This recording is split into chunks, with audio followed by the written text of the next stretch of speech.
اللہ تعالیٰ سے دعا ہے اللہ تعالیٰ صحیح طرح سے بات کہنے کی، سننے کی، سمجھنے کی، اور پھر ہم سب کو اللہ عمل کی توفیق عطا فرمائے۔ جن لوگوں کا بھی اللہ پر ایمان ہے، آخرت پر ایمان ہے، ان کے لیے دنیا میں سب سے زیادہ قیمتی چیز ہدایت ہے، ہدایت۔ قرآن مجید میں اللہ تعالیٰ نے اپنی بہت ساری نعمتوں کو ذکر کیا ہے۔ یہ وہ نعمتیں ہیں جو اللہ نے انسان کو دی ہیں۔ الم نجعل لہ عینین، ہم نے تمہاری آنکھیں بنائیں، ولسانا وشفتین، زبان دی، کان دیے، فجعلناہ سمیعا بصیرا، انسان کو سنتا اور دیکھتا بنایا۔ یہ سب کی سب نعمتیں اللہ کی طرف سے ہیں۔ یہ نعمتیں خود بخود نہیں بن سکتی۔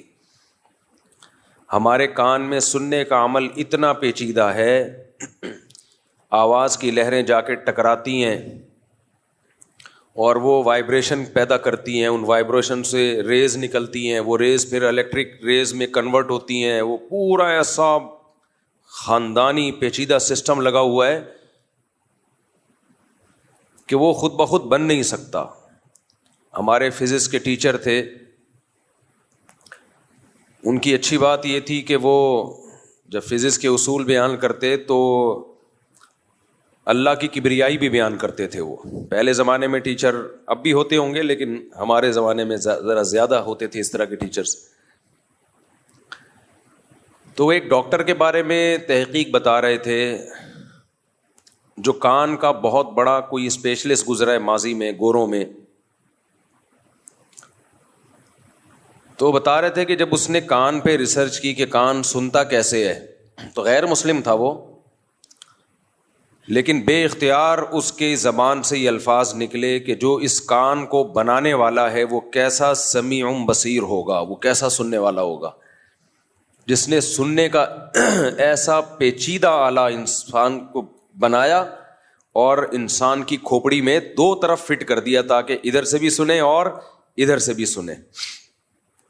لا الہ الا اللہ، یہ ایوالو ہونے کا نتیجہ نہیں ہو سکتا۔ میں جو یہ نظریہ ارتقاء پہ اتنا بولتا ہوں نا، اس لیے کہ یہ نظریہ تمہیں جہنم کا ایندھن بنا دے گا۔ تم نے اس کی بیس پہ خدا کا انکار کیا ہے، کوئی ہلکا کام نہیں کیا۔ تو اللہ نہیں چھوڑے گا۔ آپ کہہ دو کہ ہمارے کان ایوالو ہو کے بنے ہیں، ہمارا دماغ ایوالو ہو کے بنا ہے، آنکھیں ایوالو ہو کے بنی ہیں، پھینکتے رہو۔ پھینکنے پر گورنمنٹ کی طرف سے کوئی پابندی نہیں ہے، پھینکتے رہو، اللہ نہیں چھوڑے گا۔ جو ہمارا سیکولر طبقہ ہے ہماری اس طرح کی باتوں سے اور زیادہ طنز کرتا ہے کہ دیکھو ان مولویوں کے پاس دلیل تو ہوتی نہیں ہے، جہنم کی وعیدیں سنا رہے ہوتے ہیں۔ سائنسدان بات کرتے ہیں دلیل سے، اور یہ مولوی بات کرتے ہیں دھمکیوں سے، جہنم میں جاؤ گے۔ آپ بھی دلیل سے بات نہیں کرتے، آپ بھی پھینک رہے ہو۔ خدا کی قسم نہیں بن سکتی آنکھ، کان نہیں بن سکتے، کچھ اور لاتے مارکیٹ میں، شاید ہم مان لیتے اس کو، تو وہ چیز لے کر آئے ہو جو ماننے کی نہیں ہے۔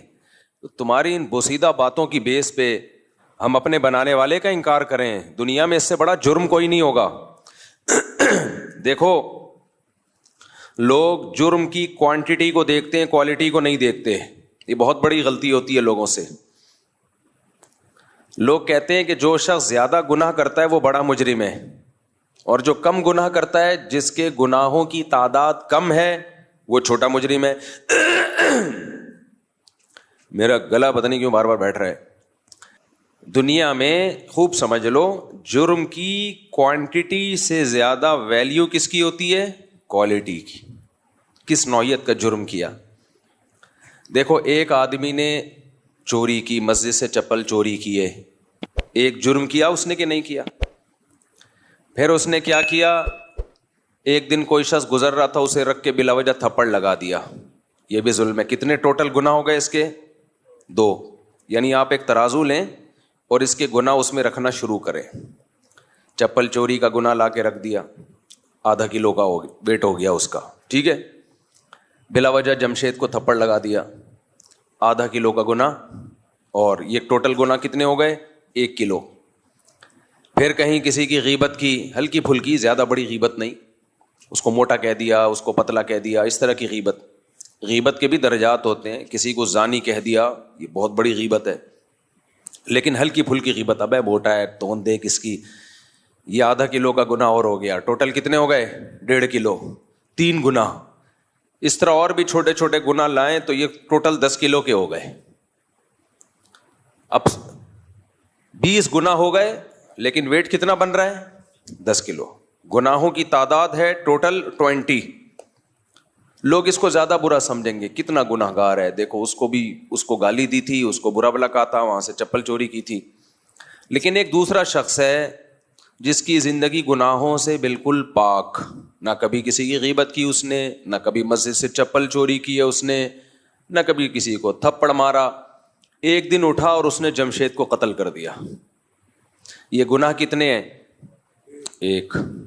اب ترازو کے پلڑے میں آپ یہ ایک گناہ لا کے رکھیں، آپ کا کیا خیال ہے؟ اس کا ویٹ 10 کلو ہوگا؟ 10,000 کلو ہوگا اس کا ویٹ. گناہ ایک ہے، لیکن یہ ایسا گناہ ہے کہ دنیا میں بھی اس کی سزا پھانسی کا پھندا، دنیا میں بھی اس کی سزا پھانسی کا پھندا ہے، اور آخرت میں اس کی سزا تو بہت ہی خطرناک. اعمال میں، بدعمالیوں میں سب سے بڑی سزا جو اللہ نے کسی گناہ پہ سنائی ہے وہ قتل ہے. جتنی سخت سزا اللہ نے قتل پہ سنائی ہے نا، قیامت کے دن قاتل کو جو سزا ملے گی، اتنی بڑی سزا مشرک کے علاوہ کسی کو نہیں ملے گی. ایک تو شرک ہے، وہ تو عقیدے سے اس کا تعلق ہے. اعمال میں قتل سے بڑی سزا اسلام میں کوئی بھی نہیں ہے. خوب سمجھ لو، قتل سے بڑی سزا بھی نہیں ہے، کسی کو واجب القتل قرار دینے سے بڑی سزا بھی نہیں ہے، کیونکہ آپ اس کے قتل کو حلال کر رہے ہو.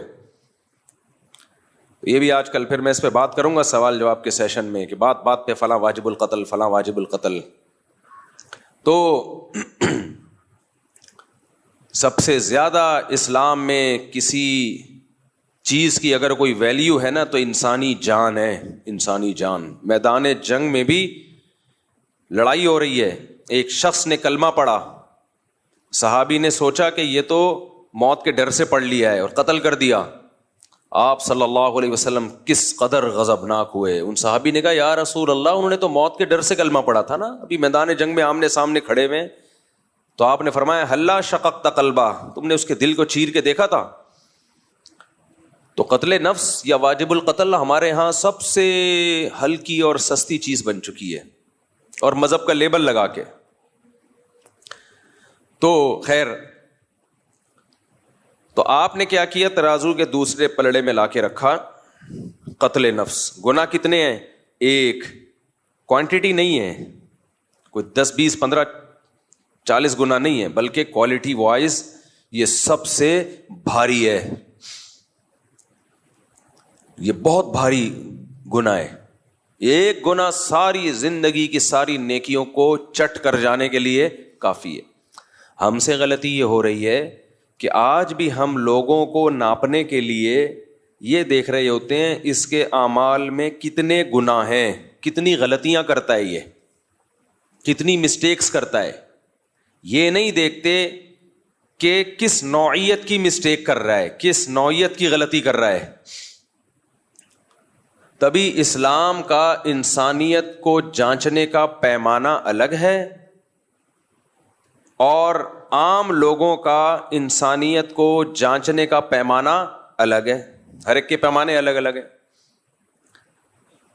آج کل جو سیکولر لبرل لوگ ہیں وہ انسانوں کو کیسے جانچتے ہیں کہ یہ اچھے ہیں یا برے؟ کیسے جانچتے ہیں؟ نماز سے جانچتے ہیں کہ نماز پڑھتے ہیں کہ نہیں پڑھتے؟ بتاؤ.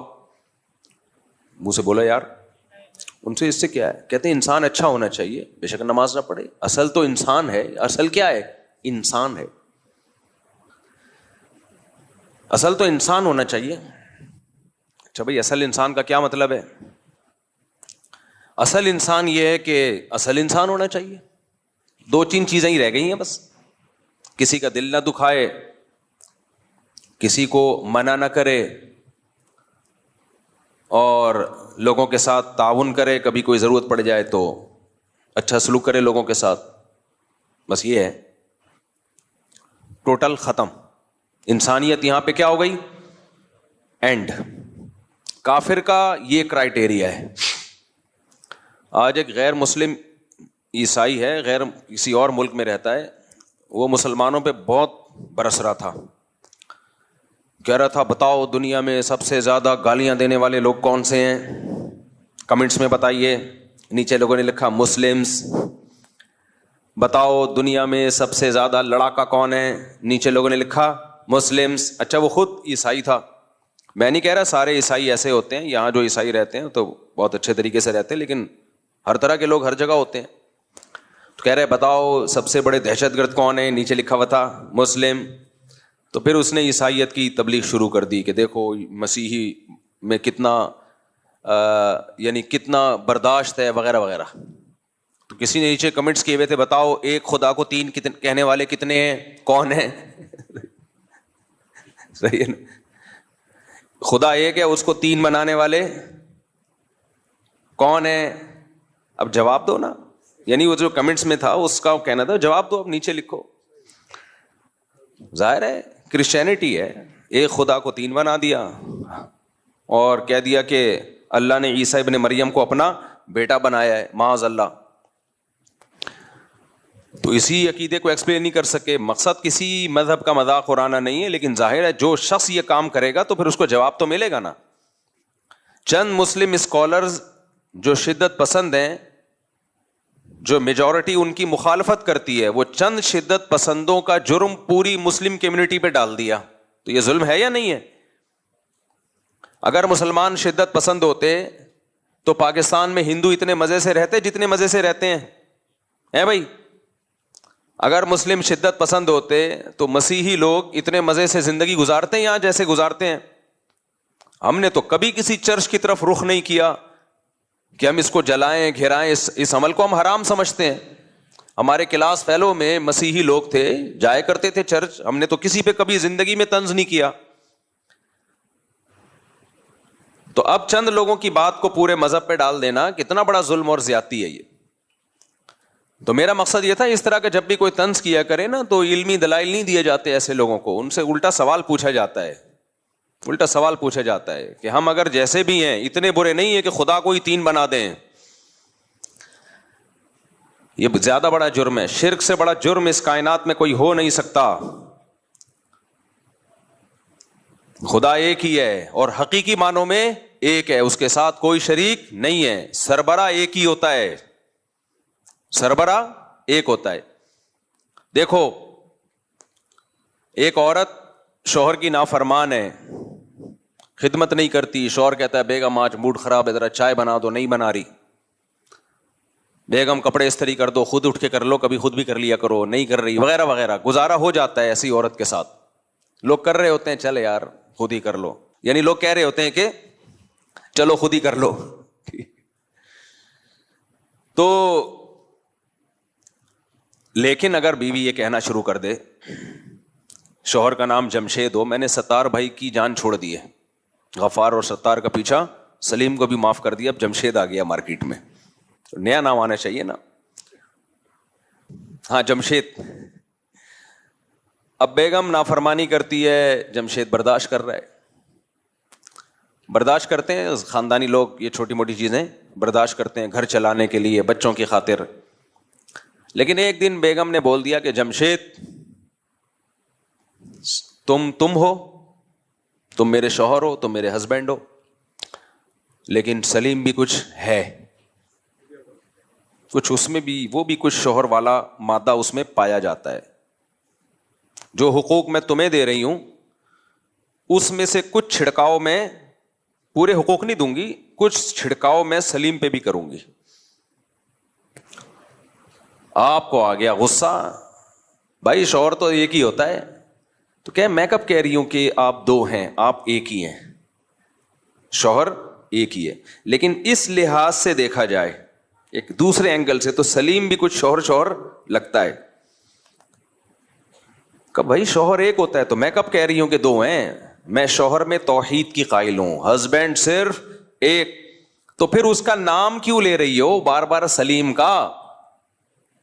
اس کو کچھ بھی رائٹس شوہر والے, ہسبینڈ والے کیوں دے رہی ہو؟ کیا تم اس کو بھی ہسبینڈ مانتی ہو؟ نہیں, میں اس کو ہسبینڈ نہیں مانتی. تو پھر اس کو بیچ میں کیوں گھسیڑ رہی ہو؟ کیا لگتا ہے سلیم؟ تو کیا شوہر یہ جو منطق ہے یہ مان لے گا کہ ہوں تو ایک ہی، لیکن اس لحاظ سے دیکھا جائے تو وہ بھی ہے۔ الہ معبود صرف ایک اللہ۔ عیسیٰ ابن مریم، سیدہ مریم کا اس الوہیت میں اللہ کے ساتھ کوئی شرکت نہیں ہے۔ عیسیٰ علیہ السلام اللہ کے بیٹے، نہ اللہ نے ان کو جنا ہے، اور لم یتخذ ولدا، نہ اللہ نے ان کو اولاد ٹھہرایا ہے۔ عیسائی یہ کہتے ہیں ٹھیک ہے اللہ نے جنا نہیں ہے عیسیٰ ابن مریم کو، لیکن اپنا بیٹا بنا لیا ہے۔ بیٹا بنانے کے لیے جنس کا ہونا ضروری ہے، اسی جنس کا ہوتا ہے تو اس کو بیٹا بنایا جاتا ہے۔ مجھے ایک بات بتاؤ، آپ کبھی کسی انسان کے علاوہ کسی مخلوق کو بیٹا بناؤ گے؟ آپ اسی مخلوق کو بیٹا بناؤ گے جو آپ کی جنس میں سے ہو۔ لے پالک بچہ لے لو گے آپ، کسی پڑوسی کا بچہ لے لیا، اپنے بھائی کا بچہ لے کے اپنا بیٹا ٹھہرا لیا اس کو آپ نے۔ یہ نہیں ہو سکتا کہ آپ نے کوئی اور چیز جو مخلوقی الگ تھی، الگ ہی مخلوق ہے، اس کو بیٹا بنا لیا۔ لوگ کہیں گے، مثال کے طور پر کوئی بلی گھر میں تھی آپ کے، آپ نے اس کو بیٹی بنا لیا، نہیں بن سکتی وہ۔ ہاں یہ کہیں گے بھائی محبت سے آپ اس کو کیا کہہ رہے ہیں؟ بیٹی کہہ رہے ہیں۔ اول تو بلی کو یا کسی اور مخلوق کو اتنی محبت کوئی دیتا نہیں، لیکن چلو دے دیا آپ نے۔ محبت میں تو کسی کو بھی کچھ بھی کہا جا سکتا ہے۔ اپنے سے بڑی عمر کے آدمی کو بھی کیا کہا جا سکتا ہے؟ بیٹا، حالانکہ وہ بیٹا ہو ہی نہیں سکتا۔ بھائی آپ کی عمر تھی 40 سال، ایک بچہ آیا، بچہ نہیں بڑا آدمی آیا 41 سال کا، آپ اس کو اور بیٹا کیا حال ہے؟ وہ تیش میں آ گیا کہ میں تیرا بیٹا کہاں سے ہو گیا، میں پہلے پیدا ہوا ہوں اور تو بعد میں۔ تو آپ کیا کہو گے؟ میں پیار سے بیٹا کہہ رہا ہوں، حقیقت میں میرا بیٹا مراد نہیں ہے۔ تو اگر اس سینس میں عیسیٰ ابن مریم کو بیٹا کہا جاتا ہے کہ اللہ نے بیٹا ٹھہرا لیا محبت کی، تو پھر ہر محبوب کو کہنا چاہیے نا، پھر تو ہر محبوب کو کہنا چاہیے مجازن۔ لیکن عیسائی کہتے ہیں نہیں، حضرت نوح علیہ السلام بھی اللہ کے چہیتے، آدم علیہ السلام بھی اللہ کے چہیتے، ابراہیم علیہ السلام بھی اللہ کے چہیتے، مگر کہتے ہیں نہیں، بیٹا کس کو ٹھہرایا؟ عیسیٰ ابن مریم کو۔ تو اس کا مطلب آپ بیٹے سے وہ محبوب یا مجازن بیٹا مراد نہیں لے رہے، آپ حقیقی بیٹا بنا رہے ہو۔ اور جب حقیقی بیٹا کسی کو کہا جاتا ہے تو حقیقی بیٹا وہ ہوتا ہے جس کو آپ نے جنا ہو۔ پھر کہتے ہیں کہ نہیں جنا بھی نہیں ہے۔ بھائی سیدھا کیوں نہیں کہہ دیتے معبود صرف ایک ہے؟ لیس کمثلہ شیء، اس جیسا کوئی دوسرا نہیں ہے، کیونکہ بیٹے کے لیے آپ کی جنس کا ہونا ضروری ہے۔ انسان کو بیٹا بناتا ہے، کسی اور مخلوق کو بیٹا، فرشتے کو بیٹا نہیں بنا سکتا۔ تو اسی طرح اللہ اگر بیٹا بنائے گا، معاذ اللہ نقل کفر نباشت، تو وہ اللہ ہی ہوگا، اللہ جیسا ہوگا کوئی۔ جبکہ عیسیٰ ابن مریم نہ اللہ جیسے، آپ کہتے ہیں وہ اللہ جیسے تھے، تو پھر یہی تو شرک ہے کہ آپ نے اللہ جیسا کسی کو ٹھہرا لیا۔ اللہ کہتے ہیں میرے جیسا صرف میں ہوں۔ اور کمال یہ کہ اللہ جیسا ٹھہرا کے پھر عیسیٰ ابن مریم کو پکارتے بھی ہیں۔ پکارنا کس کا حق ہے؟ بولو اللہ کا۔ دیکھو کچھ رائٹس ایسے ہوتے ہیں، کچھ معاملات ایسے ہوتے ہیں جو کسی خاص شخصیت کے ساتھ خاص ہوتے ہیں، وہ حقوق آپ کسی اور کو نہیں دے سکتے، وہ کسی اور کو نہیں دے سکتے۔ آپ اگر کسی اور کو دو گے تو یہ شرک ہو جائے گا، پھر یہ شرک ہو جائے گا۔ جیسے یہ عاشقین ہوتے ہیں نا، عاشقین یہ کہتے ہیں محبت میں شرک نہیں ہوتا۔